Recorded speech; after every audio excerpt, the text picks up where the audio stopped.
Oi, gente, bom dia, boa tarde, boa noite, tudo bem com vocês? Vamos começar mais uma aula de linguagens, essa matéria que é tão importante no Enem. Os conteúdos de hoje nós iremos trabalhar a gramática, né, e a literatura, e na gramática nós iremos trabalhar o novo acordo ortográfico e na literatura o romantismo prosaico, ou romantismo prosa, né.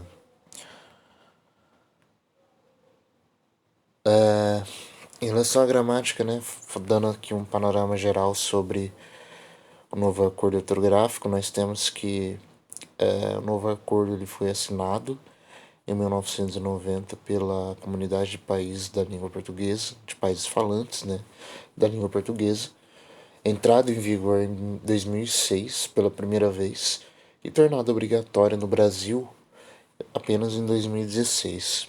Esse novo acordo ele é uma proposta ortográfica que visa unificar a escrita de todos os países de falantes da língua portuguesa. Para isso, foram reformuladas algumas regras para que seja possível a adoção destas por todos os membros da CPLP. O que mudou?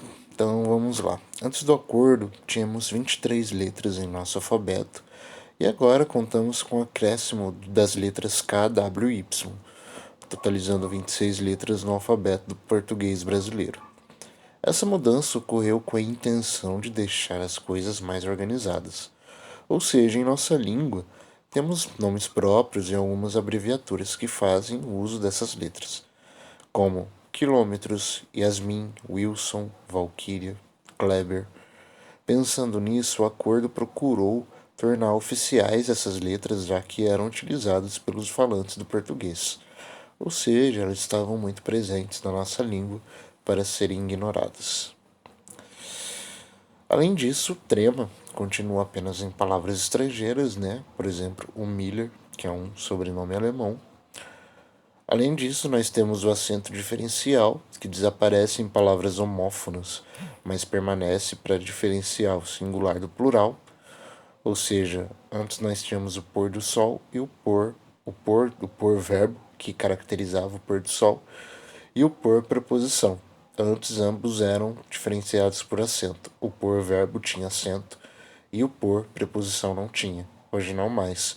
Hoje essas palavras são homófonas e homógrafas. Já para diferenciar plural de singular, nós temos o ter, né, que tem o caso que é o caso clássico, né? Eles têm o que ele não tem. Então, eles têm, o tem é uma palavra, né? Uma palavra que tem acento, porque está acompanhando uma palavra pluralizada, enquanto que o que ele não tem vem sem acento, porque é uma palavra singularizada, certo? Acento circunflexo desaparece em palavras terminadas em ou em atos terminados em ou. Então, len acaba perdendo um acento, assim como o voo em jou. Acento agudo desaparece em ditongos abertos ei e oi. Então, papéis, heróis acabam perdendo o acento. Paroxítonas com i e u tônico acabam perdendo o acento. Então aqui a gente tem feiura e bocaiúva, que antes eram acentuados e hoje não são mais. Palavras cujo prefixo termina em vogal e radical e com...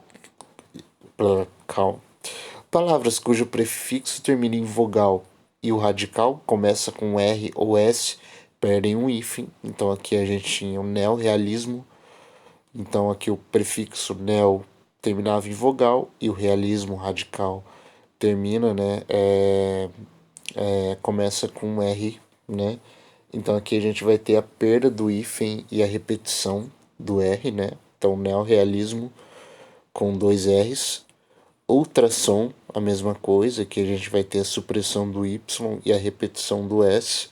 Ultrassom, né? Além disso, palavras cujo prefixo termina com a mesma vogal com a qual começa o radical ganham um hífen. Então, anti-inflamatório. Então, a gente vai ter um hífen entre o I, entre os dois Is, né?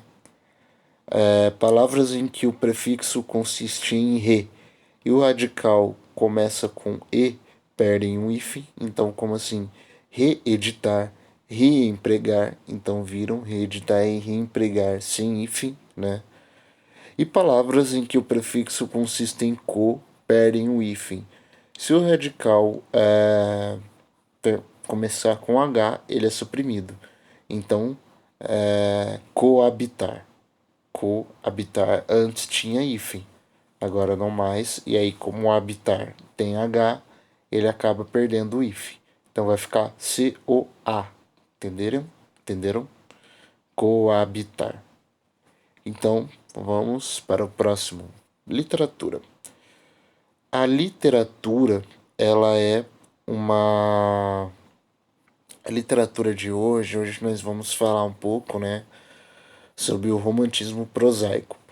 O romantismo prosaico ele foi um ramo literário do romantismo mais ligado ao retrato do cotidiano do Brasil recém-formado.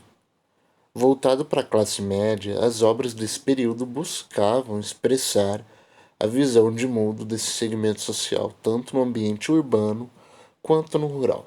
Então vamos lá. Como características principais nós temos o maniqueísmo, né? O embate entre o bem e o mal, conceitos de certo e errado muito bem delimitados. Então aqui a gente não tem aqui muito diferente do realismo, do naturalismo que a gente vai ver mais para frente.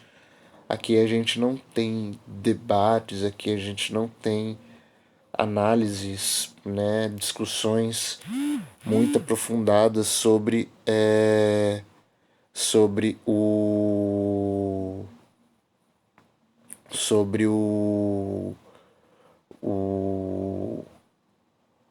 sobre a natureza humana, né? Sobre sobre o caráter humano e tudo mais.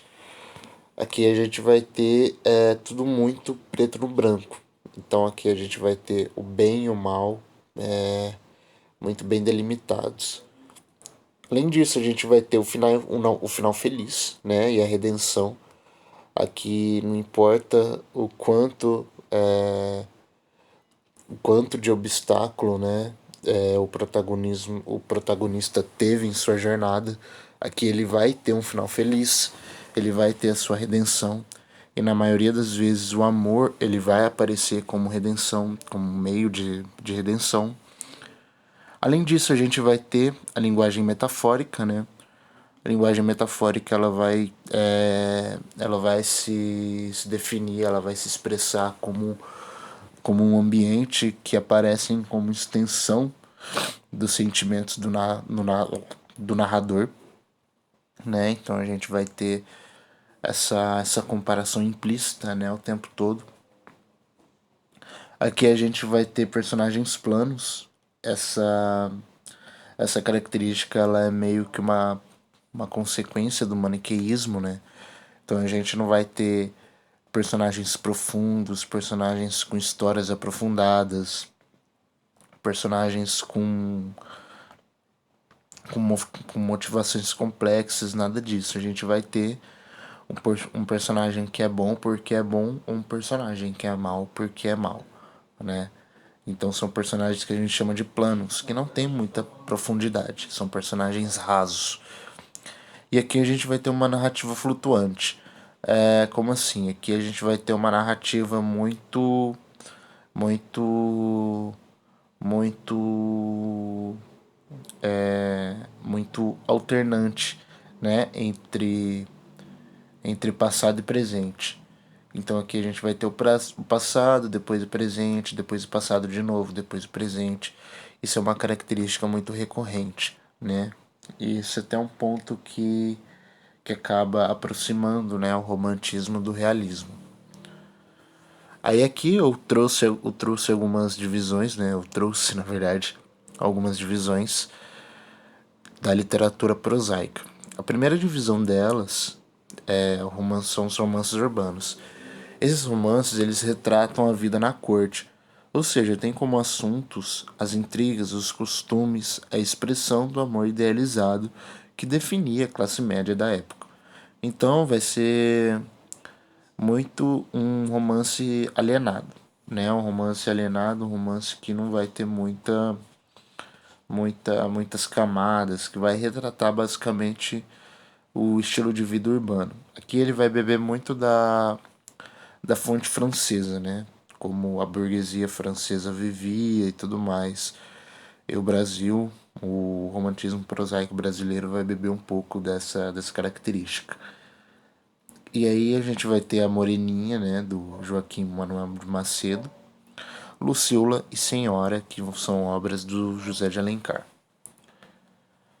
Além disso, nós temos os romances indianistas, né, que são romances construídos como projetos de construção da cultura brasileira. Então eles são como se fossem,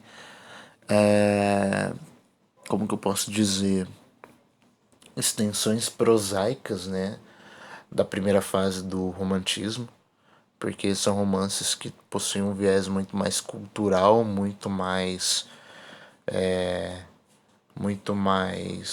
abrangente do que unicamente os costumes burgueses.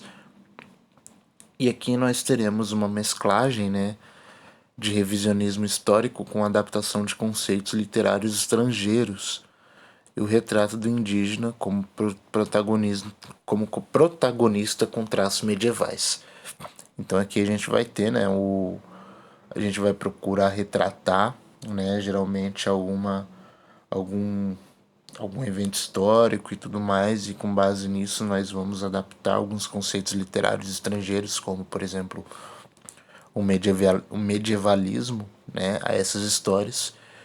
E nesse bolo todo a gente vai enfiar o índio como protagonista, e esse índio vai ser retratado como um cavaleiro medieval, né? Então isso vai ser muito importante, justamente quando nós formos analisar como, né, que o brasileiro médio via a história, a cultura portuguesa da época, a cultura brasileira da época. Então aqui como exemplos nós teremos o Guarani, ou Birajara e a Iracema, José de Alencar, né? E essas obras elas serão elas serão importantes expoentes, né, dos romances indianistas. E uma coisa também que vale ressaltar antes da gente passar, né, para o próximo slide é que romances históricos, né, eles são geralmente estudados à parte, mas só que eu não coloquei eles aqui porque eles são muito parecidos com romances indianistas, né? E romances históricos são geralmente romances que se passam em algum evento histórico, né? Então romances que meio que mesclam, né, história e literatura. E no Brasil ele não foi muito, muito, muito projetado, ele não foi muito forte, porque no momento em que o romance histórico, o romance prosaico surgiu no Brasil, ele surgiu quando o Brasil estava nascendo. Então, a nossa história como país, ela não era tão desenvolvida, tão forte, tão extensa a ponto de fazer surgir romances históricos, romances históricos de fato, né? Romances históricos bem construídos e tudo mais. Então no Brasil a gente não teve tanta expressão.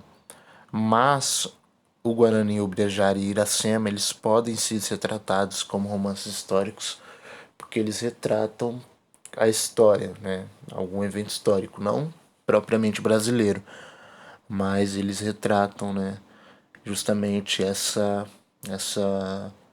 esse contato, né, entre o índio e o português. Então, os romances históricos no Brasil eles estão inseridos dentro, né, dos romances indianistas. E por último nós temos os romances regionalistas, né?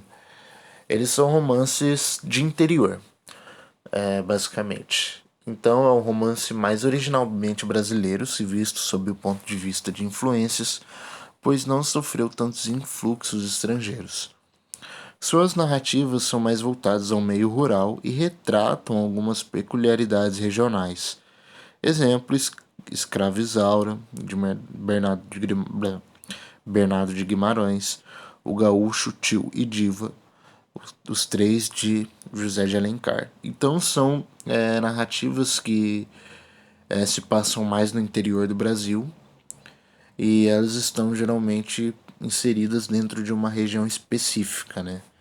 Então nós temos, por exemplo, o gaúcho, né, que está inserido dentro do sul do Brasil. Nós temos a diva, que está inserida dentro do interior de São Paulo. Então eles retratam o estilo de vida de uma certa região, né? E aí a gente pode até pensar num certo viés antropológico desses romances, né, que é muito importante. Então foi isso, né? A aula hoje foi bem curtinha, bem tranquila, para vocês descansarem um pouco. E é isso.